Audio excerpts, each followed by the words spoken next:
نحمده ونصلي على رسوله الكريم اما بعد فاعوذ بالله من الشيطان الرجيم بسم الله الرحمن الرحيم رب اشرح لي صدري ويسر لي امري واحلل عقدة من لساني يفقهوا قولي۔ مسلم ہیروز، ہم دیکھتے ہیں کہ مسلمان کو خاص طور پہ ہدایت کی طلب ہوتی ہے، اور یہ ہدایت کیا ہے، اس ہدایت کا ذریعہ کیا ہے، اس کا جواب ہمیں قرآن پاک میں مل جاتا ہے۔ الف لام میم ذالک الکتاب لا ریب فیہ ھدی للمتقین۔ یہ کتاب کیا ہے؟ قرآن، اس میں کوئی شک نہیں، اور متقی لوگوں کے لیے اس میں ہدایت ہے۔ تو ہدایت کا ذریعہ کیا ہے؟ القرآن۔ اور یہ قرآن جس نبی صلی اللہ علیہ وسلم پہ اترا، ان کی ذات ہمارے لیے ایک بہترین نمونہ ہے جن کو ہم نے فالو کرنا ہے۔ قرآن حضور صلی اللہ علیہ وسلم کے قلب یعنی دل مبارک پہ نازل ہوا، اور یہ قرآن سراسر ہدایت ہے اور رحمت ہے۔ اور جس نبی پہ اترا، انہوں نے اس قرآن کو پریکٹیکلی ایک ایک چیز عمل کر کے بتا دیا کہ اس قرآن پہ یوں عمل کیا جا سکتا ہے، اور ہم سب کو کیا کرنا ہے؟ اسی اگزامپل کو فالو کرنا ہے۔ حضور صلی اللہ علیہ وسلم کی ذات ہم سب کے لیے ایک نمونہ ہے۔ اللہ تعالیٰ قرآن پاک میں فرماتے ہیں، لقد كان لكم في رسول الله أسوة حسنة۔ آپ صلی اللہ علیہ وسلم کی ذات مبارک ہمارے لیے بہترین نمونہ ہے۔ ان کی ہر بات، ان کا ہر کام، ان کا ہر قول، ان کا ہر فعل، ہر بات ہمارے لیے بہترین نمونہ ہے۔ اور ہم نے کیا کرنا ہے؟ قرآن اور سنت کو ہی زندگی کا معیار بنانا ہے۔ اور کس کو فالو کرنا ہے؟ حضور صلی اللہ علیہ وسلم کو۔ حضور صلی اللہ علیہ وسلم کو جن لوگوں نے فالو کیا اور حالت ایمان میں حضور صلی اللہ علیہ وسلم کو دیکھا اور ایمان کی حالت میں فوت ہوئے، ان کو صحابہ کہا جاتا ہے۔ لہذا حضور صلی اللہ علیہ وسلم کی ذات مبارک کے بعد ہمارے جو ہیروز ہونے چاہیے وہ صحابہ کرام ہیں۔ صحابہ کرام وہ شخصیتیں تھیں جو عرب کے صحرا نشین لوگ تھے، تعلیم سے بہت دور، لیکن جب قرآن اور سنت رسول کو تھاما تو پھر وہ دنیا کے لیے ایک نمونہ بن گئے۔ پھر وہی چند بوریا نشین صحرا میں پھرنے والے لوگ اس طرح سے بہترین نمونہ بن گئے کہ پھر اپنے اخلاق اور کردار کی وجہ سے ساری دنیا پہ چھا گئے، اور ہسٹری میں گولڈن ورڈز میں اپنے نام چھوڑ کے چلے گئے۔ ان کا کردار ہمارے لیے قابل تقلید ہے۔ They are the people to be followed. They are an example for all the Muslim world. لہذا کچھ ہیروز ہم نے سلیکٹ کیے ہیں صحابہ کرام میں سے، اور یہ سلیکشن ڈفرینٹ فیلڈز میں سے کی گئی ہے تاکہ ہم یہ دیکھیں کہ صحابہ کرام نے جس کو جو فیلڈ ملا، جو کیپیسٹی تھی، جو صلاحیت تھی، انہوں نے اپنے اپنے فیلڈ میں ایکسل کر دیا اور اپنے فیلڈ میں ماسٹر بن گئے۔ اگر کوئی بہادر تھا تو وہ بہترین سپاہی اور بہترین جرنیل بن گئے۔ اگر کوئی علم رکھتا تھا تو بہترین محدثین اور فقیہ اور عالم بن گئے۔ اور کچھ ایسے بھی تھے جو بہت امیر تھے، اپنی دولت سے انہوں نے اسلام کا کلمہ بلند کیا، اور کچھ نہ امیر تھے، نہ بہت بہادر تھے، نہ بہت بڑی پرسنالٹیز تھے، نہ قریش کے سردار تھے، لیکن اپنے ایمان کی پختگی کی وجہ سے ایسا بہترین نمونہ چھوڑ گئے کہ اللہ تعالیٰ نے قرآن پاک میں فرمایا، فَإِنْ آمَنُوا بِمِثْلِ مَا آمَنْتُمْ بِهِ فَقَدْ اهْتَدَوْا۔ اگر وہ ایمان لے آئے جیسا کہ تم ایمان لائے۔ یہ تم کون ہیں؟ یہ صحابہ کرام ہیں۔ اگر ہم صحابہ کرام جیسا ایمان لائیں گے تو کیا ہوگا؟ فقد اہتدوا، تو تحقیق ہدایت پا جاؤ گے۔ ہمارے لیے ہدایت کا نمونہ ہے ان کی ذات، ایک مشعل ہے روشن اسلام کی، جو حضور صلی اللہ علیہ وسلم نے روشن کی اور صحابہ کرام نے اس روشنی سے فائدہ اٹھایا، اور مزید ایسی روشنیاں بکھیر گئے کہ ہم سب کے لیے وہ راستہ روشن کر گئے جس کو ہم نے فالو کرنا ہے۔ وہ راستہ کون سا راستہ ہے؟ ہم سب دعا کرتے ہیں روزانہ سورہ الفاتحہ میں، اہدنا الصراط المستقیم صراط الذین انعمت علیہم، اے اللہ ہم کو ان کے راستے کی ہدایت دے دے جن پہ تو نے انعام کیا۔ یہ انعام یافتہ لوگ تھے، انبیاء، صدیقین، شہداء، صالحین، یہ سب ون بائی ون، ایک ایک الگ الگ اگر ہم دیکھیں تو سب کے سب ہدایت کے راستے پہ رہے اور کامیابی پا گئے۔ ان کے بعد جن لوگوں نے ان کو فالو کیا، حالت ایمان میں ان کی صحبت پائی اور حالت ایمان ہی میں فوت ہوئے، ان کو تابعین کہا جاتا ہے۔ وہ بھی بہت بڑے نام چھوڑ گئے۔ صحابہ کرام کے تربیت یافتہ لوگ، ان کے تعلیم یافتہ لوگ، وہ پھر مزید چراغ بے چراغ جلاتے چلے گئے۔ صراط الذین انعمت علیہم، جب ان کا راستہ فالو کیا جن پہ اللہ کا انعام ہوا تو خود بھی فلاح اور کامیابی کے راستے سے ہمکنار ہو گئے اور ہمارے لیے روشنیاں چھوڑتے چلے گئے۔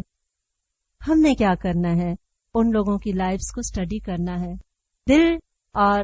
دل کی آنکھیں کھول کے اور پورے شعور کے ساتھ، اور اس اینگل سے ہم نے ان کی لائف کو دیکھنا ہے کہ ہم کیا کر سکتے ہیں کہ ہم ان لوگوں میں شامل ہو جائیں جن سے اللہ راضی ہو گیا۔ جیسے قرآن پاک میں آتا ہے، رضی اللہ عنہم ورضوا عنہ، اللہ ان سے راضی ہو گیا اور وہ اللہ سے راضی ہو گئے۔ تو ہم نے کیا کرنا ہے؟ ان ہیروز کو فالو کرنا ہے تاکہ اللہ تعالی ہمیں ان لوگوں میں شامل کر دے کہ جب موت آئے تو فرشتے کیا کہیں؟ یا ایتھا النفس المطمئنہ ارجعی الی ربک راضیۃ مرضیہ، اے مطمئن نفس چل اپنے رب کی طرف راضی اور خوشی، وہ ہم سے راضی ہو جائے اور ہم اس سے راضی ہو جائیں۔ ایک مسلمان کی زندگی کا ٹارگٹ اور مقصد بس یہی ہے۔ اس ٹارگٹ کو اچیو کرنے کے لیے ہمیں ان لوگوں کا راستہ دیکھنا پڑے گا، اس راستے پہ چلنا پڑے گا، ان کے والے عمل کرنے پڑیں گے تاکہ انجام بالآخر کامیابی ہو اور جنت میں اللہ تعالی ہم سب کو داخل کر دے۔ لہٰذا جیسے میں نے پہلے کہا، کچھ صحابہ کرام کو ہم اسٹڈی کریں گے، کچھ تابعین کو، اور جن لوگوں نے تابعین کو فالو کیا، تابعین سے تعلیم حاصل کی، ان کی صحبت میں رہے، ان کو تبع تابعین کہا جاتا ہے۔ Those who followed the تابعین are known as تبع تابعین۔ اور تبع تابعین کے علاوہ ہم کچھ مسلمان فاتحین، حکمران اور مختلف لوگوں کو بھی اسٹڈی کریں گے۔ ہمیں یہ کبھی نہیں بھولنا چاہیے کہ ہیروئک ایکٹ صرف مردوں نے نہیں کیا، مردوں کے ساتھ ساتھ عورتیں نیکی کے کام میں ہر دور میں شانہ بشانہ شریک رہیں، اور کئی مرد جو بڑا نام کما گئے، ان کی کامیابی کے پیچھے بہترین مائیں تھیں، بہترین عورتیں تھیں۔ وہ آغوش تھی جس نے بہترین مسلمان پیدا کیے، بہترین مسلمانوں کو تربیت دی، اور پھر وہ دنیا میں نام چھوڑتے چلے گئے۔ لہذا مرد ہو یا عورت اگر نیک ہو اور تقوی پہ ہو تو وہی اللہ کے نزدیک بہترین انسان ہے۔ ان اکرمکم عند اللہ اتقاکم، اللہ کے ہاں نہ دیکھا جائے گا کہ مرد ہے کہ عورت، نہ دولت نہ شہرت، بس اللہ کے نزدیک کامیابی کا معیار کیا ہے؟ تقوی۔ وہ مرد میں بھی ہو سکتا ہے اور عورت میں بھی ہو سکتا ہے اور ان کے ساتھ ساتھ بچوں میں بھی ہو سکتا ہے۔ اور دنیا میں نیکی کی کمائی کرنے کے لیے نہ تو بہت دولت چاہیے، نہ کوئی شہرت چاہیے، نہ کوئی خاص دنیاوی اسباب چاہیے. جو صلاحیت اور جو اللہ تعالیٰ نے خوبی دی ہو، انسان اس کو اللہ کے راستے میں لگا دے. تو ہم دیکھیں گے کہ ہر فیلڈ میں لوگوں نے اپنا نام چھوڑ دیا، عورتوں نے بھی اور مردوں نے بھی، لڑکوں نے بھی اور بچیوں نے بھی. تو مسلم ہیروز کے نام سے یہ جو سبجیکٹ ہے، اس کا سارا مقصد کیا ہے کہ ہم دیکھیں کہ ہمارے ہیروز کون تھے. وہ کون تھے جو عرب کے چھوٹے سے علاقے سے اٹھے اور ساری دنیا پہ چھا گئے، super power of their time بن گئے اور دنیا میں بہترین مثالیں چھوڑ گئے. خود نان مسلم ہسٹورینز اس چیز کا اعتراف کرتے ہیں کہ مسلمان جہاں جہاں گئے انہوں نے اپنے کردار کی بے مثال کہانیاں چھوڑ دیں، اور کئی غیر مسلم علاقے اپنے شوق سے مسلمانوں کا کردار دیکھتے ہوئے اسلام لاتے چلے گئے. اور یاد رکھیے، اسلام تلوار سے نہیں پھیلا تھا، بہترین مسلمانوں کے مثالی کردار سے پھیلا تھا. ان کے کیریکٹرز، ان کی عہد و وفا، ان کا لوگوں کے ساتھ ہمدردی اور خیرخواہی کا سلوک، یہ چیزیں تھیں جس نے دنیا کو انسپائر کیا، اور بہت جلد اسلام دنیا کے گوشے گوشے میں پھیلتا چلا گیا.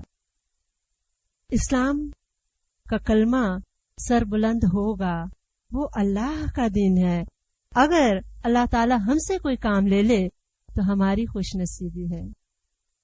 اور ان لوگوں نے اسی موٹو پہ عمل کیا کہ ہمارا جو شیئر ہے وہ ہم ڈال دیں، اور جہاں جہاں ان کو ضرورت پڑی اپنا شیئر ڈالتے چلے گئے. تھرو آؤٹ ہمیشہ اسلام ٹیم ورک پہ بلیو کرتا ہے، اور ٹیم ورک سے ہی اسلام انشاءاللہ ضرور سر بلند ہوگا. ضرورت یہ ہے کہ ہم سب جو اس ٹیم کے ممبرز ہیں، ہم نے دیکھنا یہ ہے کہ ہمارے پاس کیا صلاحیت ہے، کیا قوت ہے، کیا چیز ہے جو ہم اللہ کے راستے میں لگا سکتے ہیں، اور بس اس کو لگا دینا ہے اور دعا کرنی ہے کہ اللہ تعالی ہم سے بہترین کام لے لے. اللہم انا نسألک علما نافعا وعملا متقبلا. وہ علم دے جو نفع بخش ہو، اور وہ عمل کرا لے جو وہ قبول کر لے.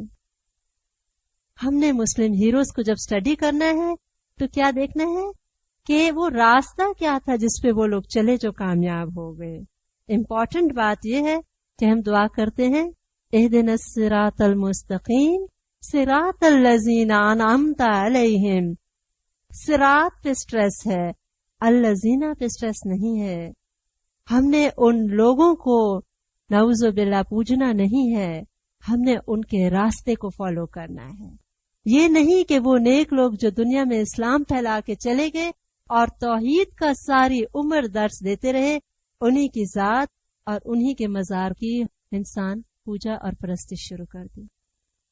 ہم نے ان کی ہستیوں کے بارے میں کس طرح سے جاننا ہے؟ ان کے صراط کو فالو کرتے ہیں. انہوں نے کیا کیا، دیٹ از امپورٹنٹ، کہ وہ صراط المستقیم پہ چلے اور توحید کا درس دیتے رہے اور توحید کا ہی کلمہ بلند کرتے چلے گئے. یہ ہمارا مسلم ہیروز کا سبجیکٹ ہے. ہیروز کے نام میں کچھ آپ کو بتا دیتی ہوں، کچھ جیسے جیسے پڑھیں گے ساتھ ساتھ آتے جائیں گے. جیسے صحابہ کرام میں ہم نے سب سے پہلے سلیکشن خلفائے راشدین کی ہے، جو 4 خلیفہ تھے. بہادری کے میدان میں سے 2 جرنیل صحابہ سلیکٹ کیے ہیں. اسی طرح علم اور حدیث کے میدان میں 3 صحابہ اور 1 ام المومنین. اس کے بعد غلامان اسلام پہ ہم آتے ہیں اور دیکھتے ہیں کہ غلاموں نے بھی کیا کیا کام کیا، اور اس کے بعد اینڈ تک ہم دیکھیں گے کہ اسلام غلاموں کو کس کس طرح پروٹیکٹ کرتا ہے اور کتنی پروجیکشن دیتا ہے، اور اگر غلام میں جس بھی فیلڈ میں قابلیت ہو تو اس کو موقع دیا جائے گا کہ وہ آگے بڑھے اور اپنا نام چھوڑ دے. سب کانٹیننٹ تک آپ کو یاد ہوگا سلیو ڈائنیسٹی نے رول کیا. They were the rulers. Slaves were the rulers of Indo-Pak. اسلام نے غلامی کے انسٹیٹیوشن کو ایک نیا اینگل دے دیا جو کبھی کسی نے اس مہذب دنیا میں بھی نہیں دیا. آج آپ کو پتا ہے کہ ایک بلیک سلیو USA کا پریزیڈنٹ نہیں بن سکتا، لیکن مسلمانوں کے حکمران گزرے. التمش